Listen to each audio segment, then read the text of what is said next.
Hi. Summer వచ్చేస్తుంది కదా, అందరు కామన్ ప్రాబ్లం హెడ్ హీట్ అవ్వడం.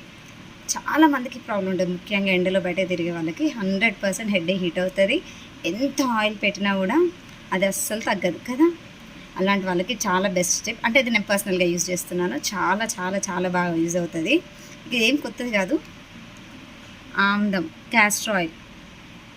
ఇదే బ్రాండ్ అని కాదు, మీకు ఏ క్యాస్టర్ ఆయిల్ దొరికినా కూడా మంచిగా నెత్తి మీద వేసుకోండి.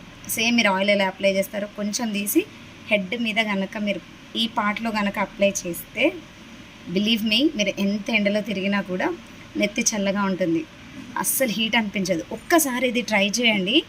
మీరు ఎంత ఎండలో తిరుగుతున్నా కూడా మీకు అస్సలు హీట్ అవ్వదు, చాలా కూలింగ్ ఎఫెక్ట్ ఉంటుంది. Hope you like my tip. ఈ టిప్ నచ్చితే ఖచ్చితంగా ఛానల్ని సబ్స్క్రైబ్ చేయండి. ఈ వీడియో ఎవరైతే ఎండలో ఎక్కువ తిరుగుతున్నారో వాళ్ళందరికీ షేర్ చేయండి. Thank you.